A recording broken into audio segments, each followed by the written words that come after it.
গতকালই বর্ধমানের Renaissance housing এ STF এর জালে জড়িয়েছে হামিম মন্ডল নামে এক জঙ্গি। আর এবার তার ঘনিষ্ঠ বান্ধবী তাকে ঝাড়খণ্ডের সাহেবগঞ্জ থেকে গ্রেফতার করলো সেই বেঙ্গল এসটিএফ। কথা বলবো ময়ূক ঠাকুর চক্রবর্তী রয়েছেন আমাদের সঙ্গে। ময়ূক, মোডাস অপারেন্ডি সম্পর্কে অর্পিতা সরকারের কি জানা যাচ্ছে? দেখো, মারাত্মক মোডাস অপারেন্ডি। হামিমের মোডাস অপারেন্ডি ছিল রিক্রুটমেন্ট, হামিমের মোডাস অপারেন্ডি ছিল রেকি করা। নতুন মোডাস অপারেন্ডি হিসাবে তদন্তকারীরা পেয়েছিলেন যে পলিটিক্যাল ব্যক্তি, বিভিন্ন গুরুত্বপূর্ণ রাজনৈতিক ব্যক্তিত্ব, তাদের সম্পর্কে তথ্য নেওয়া এবং সেই তথ্য পাকিস্তানে সাপ্লাই করা। এই শাহজাদ গ্রুপ, যেটা পাকিস্তানের জঙ্গি গোষ্ঠী, তাদের কাছে সাপ্লাই করা। এবার হামিমের বান্ধবী অর্পিতাকে অ্যারেস্ট করার পর আরো গুরুত্বপূর্ণ তথ্য তদন্তকারীদের হাতে এসছে।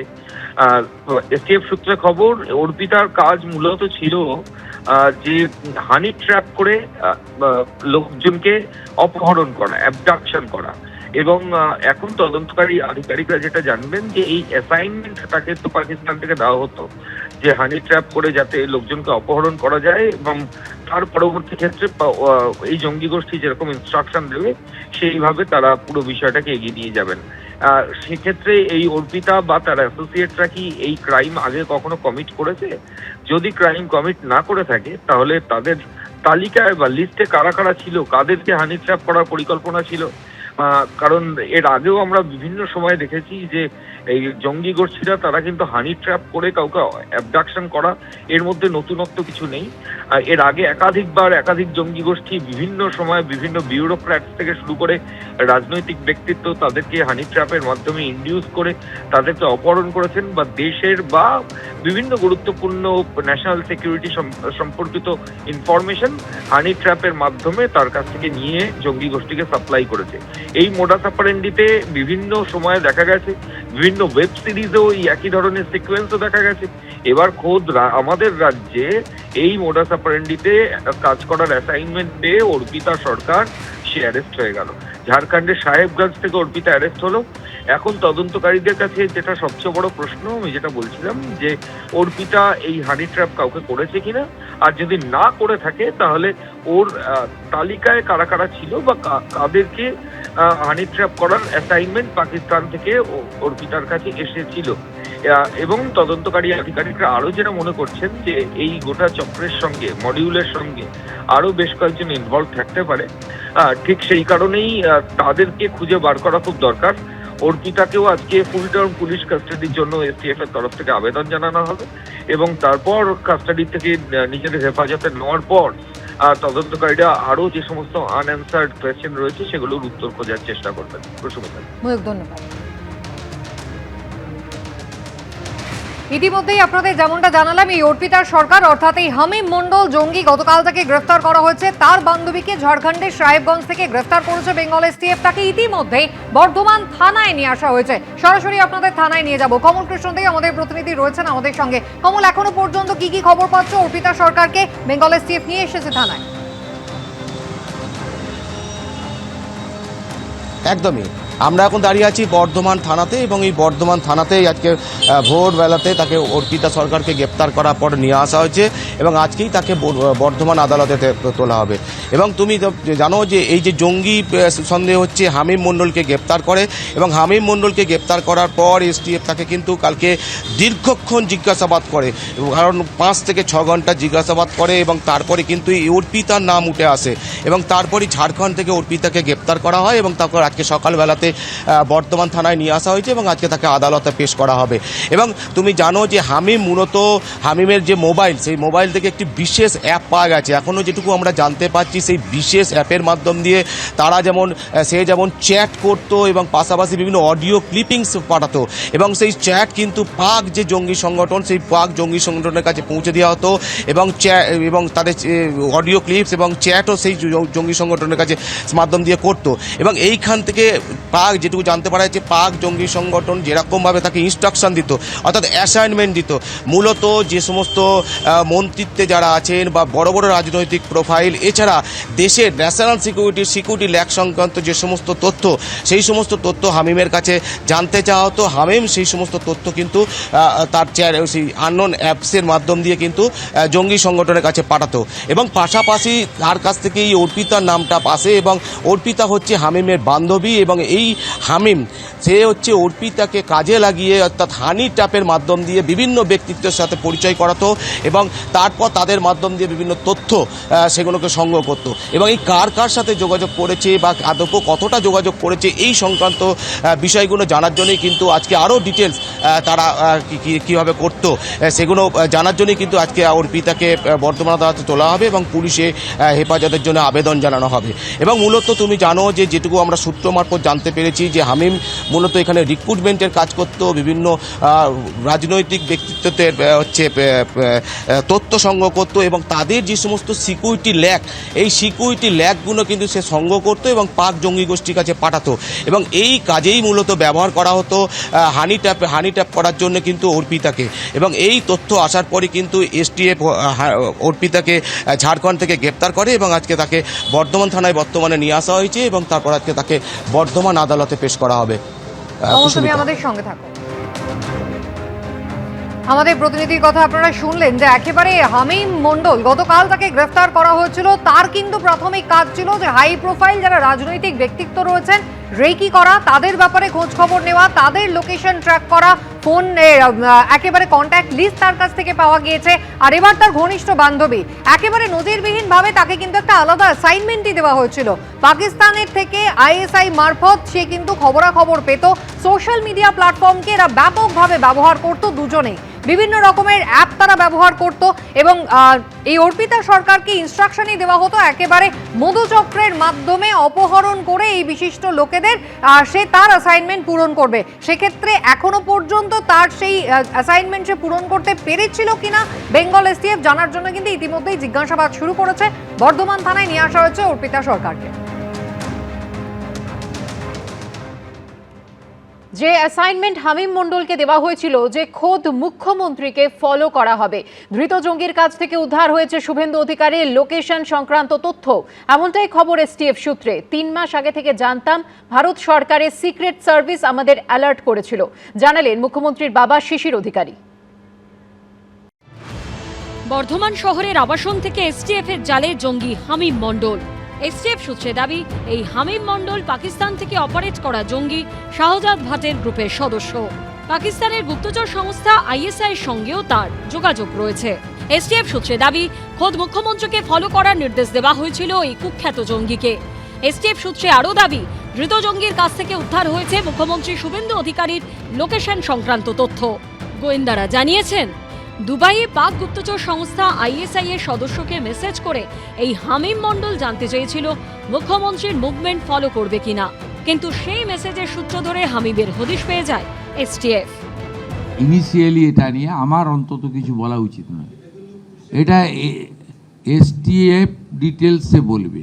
আজকে পিসি নেবে বর্ধমানে, তারপরে তাদের কাছে এলে তারা আরও ইলেকট্রনিক ডিভাইসগুলোকে অ্যাসেসমেন্ট করতে হবে। এটা তো ন্যাশনাল সিকিউরিটি, আমার একার কথা নয়। 3 মাসও হয়নি রাজ্যে বিজেপি সরকার এসেছে। ক্ষমতায় এসেই সীমান্ত সুরক্ষিত করতে উদ্যোগী হয়েছেন শুভেন্দু অধিকারী। কাঁটাতার বসানোর জন্য বিএসএফ এর হাতে তুলে দিয়েছেন জমি। তার সঙ্গে কি এই ঘটনার কোনো যোগ রয়েছে? নতুন যে সরকার, সেই সরকার তো রাষ্ট্রবাদী সরকার। তারা তো পশ্চিমবঙ্গকে পশ্চিম বাংলাদেশ কিংবা বাঙালিস্তান কিসব বেরিয়েছিল, আরও কিসব বানানোর চক্রান্তের সঙ্গে তো যুক্ত হতে পারে না। সেই জন্য এই সরকারের যিনি মুখ্যমন্ত্রী শ্রী শুভেন্দু অধিকারী, তাকে টার্গেট করা হয়েছে। এই ধরনের জঙ্গি সংগঠনগুলো সাধারণ মানুষকেও খুন করে দেয়, যেখানে সেখানে বোমা বিস্ফোরণ আমরা তো দেখেছি ভারতবর্ষের বিভিন্ন জায়গায়। সেনা জওয়ানদের মেরে দিয়ে গেল পুলওয়ামায়। ফলে নিশ্চিতভাবে মুখ্যমন্ত্রীকে নিরাপদ রাখা উচিত, পাশাপাশি এমনভাবে জঙ্গি দমন করা উচিত যাতে সেনাদের প্রাণও না যায়, সাধারণ মানুষের প্রাণও না যায়। মুখ্যমন্ত্রীর বাবা প্রাক্তন সাংসদ শিশির অধিকারী জানিয়েছেন এই আশঙ্কা নাকি আগে থেকেই করেছিলেন গোয়েন্দারা। আমরা 3 মাস আগে থেকে জানতাম, ভারত সরকারের সিক্রেট সার্ভিস আমাদের অ্যালার্ট করেছিল মোদিজি এবং শুভেন্দুর আক্রমণ হতে পারে এবং বাংলাদেশ থেকে বিরাট জঙ্গি গোষ্ঠী আপনার বাংলাদেশ হয়ে অথবা পাকিস্তান হয়ে ভারতে ঢুকেছে এবং তারা নিশ্চয়ই মোদিজি এবং শুভেন্দুকে টার্গেট করেছে। ভয়ঙ্কর ব্যাপার যে ক্রস বর্ডার টেরোরিজম বর্ডারের ওপার থেকে যদি লোক এসে এখানে অপারেট করে, এবং যা শোনা যাচ্ছে যে রাজ্যের মুখ্যমন্ত্রী তার গোটা মুভমেন্টের ডিটেল সেটা তার কাছে রয়েছে, ব্যাপারটা অসম্ভব সিরিয়াস। রাজ্যের নির্বাচিত মুখ্যমন্ত্রী টার্গেট, এটা একটা ভয়ঙ্কর ঘটনা। এই ঘটনা ভাবাচ্ছে নিরাপত্তা বিশেষজ্ঞদেরও। আমাদের মুখ্যমন্ত্রীর আপনারা দেখাচ্ছেন যে তার ডাটা কালেকশন হচ্ছিল, এটা একটা মারাত্মক ইঙ্গিত করছে, কারণ এই মুহূর্তে আমাদের সঙ্গে বাংলাদেশের একটা সম্পর্কের ব্যাপারে দোটানা চলছে, বিকজ আমরা নানান রকম ভাবে চেষ্টা করছি যত অবৈধ অনুপ্রবেশকারী আছে সেগুলো বন্ধ হোক অনুপ্রবেশ, এবং যারা ঢুকে বসে আছে তাদেরকে তাড়ানো হোক, এবং তাতে উনি একটা মুখ্য ভূমিকা নিয়েছেন। ধৃত জঙ্গিকে জেরা করে আরও তথ্য জানার চেষ্টা চালাচ্ছেন তদন্তকারীরা। সৌমিত্র রায়, ঋত্বিক প্রধান ও ব্রতদীপ ভট্টাচার্যের রিপোর্ট, এবিপি আনন্দ। ইনস্টাগ্রাম, মেসেঞ্জার, হোয়াটসঅ্যাপ সহ একাধিক অ্যাপের মাধ্যমে পাকিস্তানের যোগাযোগ ছিল। দায়িত্ব ছিল জঙ্গি মডিউলের রিক্রুটমেন্টের। গুরুত্বপূর্ণ রাজনৈতিক ব্যক্তিদের গতিবিধি থেকে তাদের সম্পর্কে তথ্য সংগ্রহ, বিভিন্ন জায়গায় রেকি করা, এরকমই দায়িত্ব ছিল এই ধৃত জঙ্গি হামিমের ওপরে। কোথায় সেই তথ্য পাঠানো হয়েছে, সেই প্রশ্নেরই উত্তর এখন খুঁজছেন তদন্তকারীরা। কেতা দুরস্ত চেহারা, শরীর ফিট রাখতে নিয়মিত জিম, পরনে থাকতো টি শার্ট, ট্রাউজার্স, পায়ে দামি জুতো, হাতে দামি ঘড়ি। এক ঝলক দেখে বোঝার জো নেই এই ব্যক্তি জঙ্গি।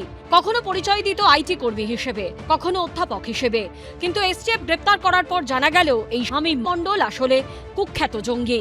তারপর থেকে ধৃত জঙ্গির সম্পর্কে উঠে আসছে একের পর এক চাঞ্চল্যকর তথ্য। এসটিএফ সূত্রে খবর, ইনস্টাগ্রাম, মেসেঞ্জার, হোয়াটসঅ্যাপ, এক্স হ্যান্ডেলের পাশাপাশি একাধিক সিক্রেট অ্যাপে পাকিস্তানে যোগাযোগ করত এই জঙ্গি। যোগ ছিল পাকিস্তানের গুপ্তচর সংস্থা আইএসআই এর সঙ্গে। পাকিস্তানি জঙ্গি শাহজাদ ভাটের ঘনিষ্ঠ ধৃত এই হামিম মণ্ডল।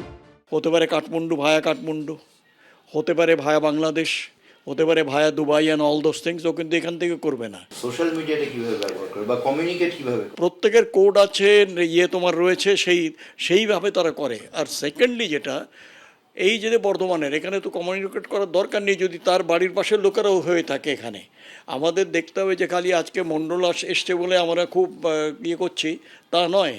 আমরা মণ্ডল সঙ্গে আর কারা আছে সেইটার পেছনে আমরা লেগে থাকা দরকার। এসটিএফ সূত্রে খবর, জঙ্গি মডিউলে রিক্রুট করা এ রাজ্যের গুরুত্বপূর্ণ রাজনৈতিক ব্যক্তিত্বদের গতিবিধি ও তাদের সম্পর্কে তথ্য সংগ্রহ, একাধিক এলাকায় রেকি করার মতো কাজ করত এই হামিম। টেলিগ্রাম, হোয়াটসঅ্যাপ গ্রুপের ব্যবহার করে এরা নানান রকম ভাবে রেকি করাচ্ছে এবং ছোট ছোট টার্গেট করাচ্ছে এবং বড় টার্গেটের দিকে ট্রেনিং করিয়ে নিয়ে যাচ্ছে। সমস্তটা ঘটছে ইন্টারনেটের মাধ্যমে, এবং এটা এই টেররিস্টরা ভারতবর্ষের পপুলেশনকে ব্যবহার করছে, ভারতবর্ষের বেকার মানুষকে, ভারতবর্ষের ইউথকে, ভারতবর্ষের শিশুদের যারা সোশ্যাল মিডিয়াতে থাকে তাদের ব্যবহার করছে। থেকে 10টা রাজ্যে এখন অব্দি এদের পদচিহ্ন দেখা যাচ্ছে। মুখ্যমন্ত্রী জানিয়েছেন রাজ্যের স্বরাষ্ট্র প্রতিমন্ত্রীও জঙ্গির টার্গেটে ছিল। আওয়ার উমেশ রাই অলসো এই স্ক্যানারের মধ্যে ছিল। আমার কাছেও কয়েকটি থ্রেট এসছে। আমাকে পাকিস্তানি একটা এজেন্সি থেকে অনেকবার আমাকে থ্রেট করেছে, আমার ছেলেকে কিডন্যাপ করার থ্রেট করেছিল। আগে হাওড়ার পিলখানায় পরিবার নিয়ে থাকতো হামিম মণ্ডল। আমরা রেনেসা টাউনশিপের মধ্যে রয়েছি এবং রোহিণী বলে যে বিল্ডিং, আমি প্রবীরকে একবার বলবো দেখানোর জন্য, আমার ঠিক উল্টো দিকে এই রোহিণী বিল্ডিং, এই বিল্ডিং এর 3 তলায় এই হামিম মণ্ডল সে থাকতো। মাস 2-2.5 এখানে তার পরিবারের সদস্যদের সঙ্গে সে এখানে এসেছে। এর আগে পিলখানা হাওড়ায় সে থাকতো, সেখানে উচ্ছেদের পর গোটা পরিবার এখানে থাকতে শুরু করে। এই যে হামিম মণ্ডল, এ কিন্তু একা নয়, একটা মডিউল। মে, জুন, জুলাই এই 3 মাস কিন্তু he was very active in Burdwan areas. ওরা একটা ওয়ে আউট করছে যে কীভাবে একটা রিটালিয়েট কীভাবে করা যায়।